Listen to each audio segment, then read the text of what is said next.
కదా అని అప్పుడు బాధపడితే ఏం లాభం? అందువల్ల ఈ అప్లికేషన్లు నింపుడు అనేది చాలా చాలా ముఖ్యం.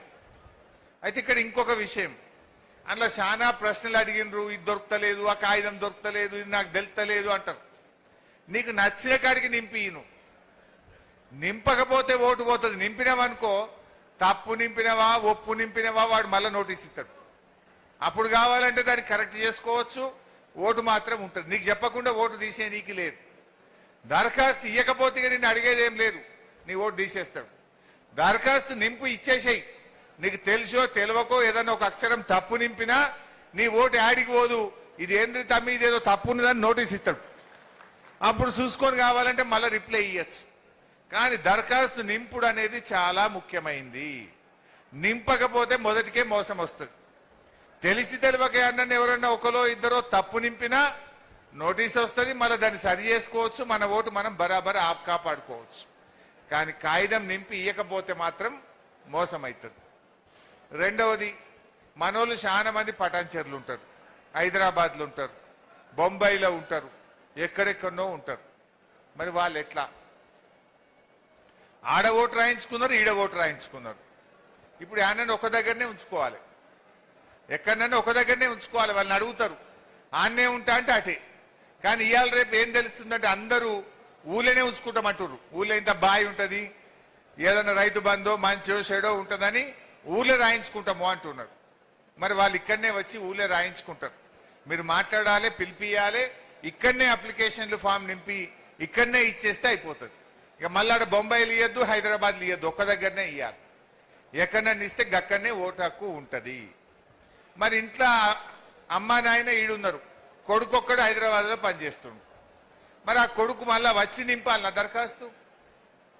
అవకాశం ఉంటే రాని, అవకాశం లేకపోతే నాయననే నింపచ్చు. మీరే నింపి కింద నాయన సంతకం పెట్టి బ్రాకెట్లో తండ్రి అని రాసేసి దరఖాస్తు ఇచ్చినా ఓటు చెల్లుతుంది. ఒక ఆయన దుబాయ్లో ఉండే, ఆఫ్రికాలో ఉండే, అమెరికాలో ఉండే, ఇంకెక్కడనో ఉండే. మరి ఈ లోపు వాళ్ళు రాకపోతే ఎట్లా? రాకున్నా ఏం కాదు. ఇంటి యజమాని తండ్రి గాని, తల్లి గాని, భర్త గాని, భార్య గాని మీరే నింపి ఈయన ఇట్లా లేడు అని చెప్పి సంతకం పెట్టిచ్చేస్తే ఆ ఓటు కూడా అప్లికేషన్ తీసుకుంటారు, ఆ ఓటు కూడా చెల్లుతుంది. అందువల్ల మీరు దయచేసి 90% ఓట్లు నమోదు చేయించాలి. చనిపోయిన వాళ్ళది ఉంటే దరఖాస్తు ఇయ్యము, చచ్చిపోయింది కనుక అది పోతుంది ఆటోమేటిక్గా. డబుల్ ఓట్లుంటే ఒకటే ఇస్తాం, ఎగిరిపోతుంది. వాళ్ళకు నారాయణ ఖేడ్లు ఉంటుంది, ఊళ్ళే ఓటు ఉంటుంది కంక్టీలా. అప్పుడు కంక్టా నారాయణ ఖేడా ఏదైనా ఒకటే ఉంచుకోవాలి, అప్పుడు ఒక ఓటు పోతుంది. బిహెచ్ఎల్ ఉంటారనుకో, బిహెచ్ఎలనా లేకపోతే మనూర్లనా ఏదన్నా ఒకటే ఉంచుకోవాలి. మనూర్లు ఉంచుకుంటే బిహెచ్ఎల్లో పోతుంది. ఈ రకంగా ఏదన్నా ఒక ఓటు మాత్రమే ఉంటుంది, డబుల్ ఓట్లన్నీ తీసేయడం జరుగుతుంది. మరి ఇందులో మన కార్యకర్తలు, బీఆర్ఎస్ కుటుంబ సభ్యులు చాలా ముఖ్యమైన పాత్ర. మీరందరూ టీవీల్లో చూశారు, బెంగాల్లో 90 లక్షల ఓట్లు పోయినాయి, మమతా బెనర్జీ ఓడిపోయింది. అస్సాంలో ఓట్లు బాగా తీసేసిండ్రు, అక్కడ కాంగ్రెస్ పార్టీ ఓడిపోయింది.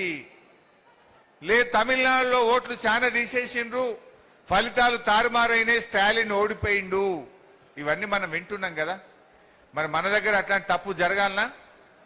అది జరగొద్దంటే కార్యకర్తలందరూ క్రియాశీలకంగా ఉండి మన పార్టీ అభిమానులు, పార్టీ కుటుంబ సభ్యులు, మన గ్రామాల్లో ఉండేటువంటి ఓట్లన్నీ కూడా మీరు దరఖాస్తులు నింపి త్వరితగతిన ఇచ్చినట్టయితే మన ఓట్లు ఎక్కడ పోకుండా ఉంటాయి.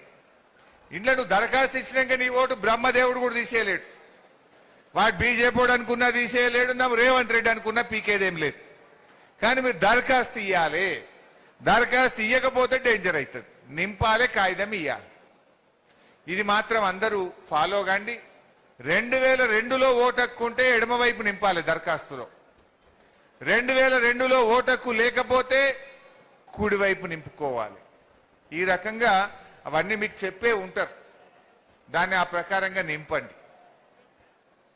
ఇంకొక విషయం, 18 ఏళ్ళు కొత్తగా నిండిన పిల్లలు ఉంటారు, వాళ్ళ ఇప్పుడు తీసుకోరు, 25 తారీఖు తర్వాత తీసుకుంటారు. 25 తారీఖు తర్వాత ఫామ్ 6 అప్లికేషన్ ద్వారా అవి కూడా నింపి మీ కొడుకో మీ బిడ్డకో 18 ఏళ్ళు వచ్చినాయి అనుకో, మీ ఇళ్ళల్లో ఆ దరఖాస్తుని 25 తారీఖు తర్వాత నింపిస్తే ఆ కొత్త ఓటును కూడా మనకు ఓటర్ లిస్ట్ లో జమ చేయడం జరుగుతుంది. సో ఈ చిన్న జాగ్రత్తలు తీసుకొని SIR ప్రోగ్రామ్ లో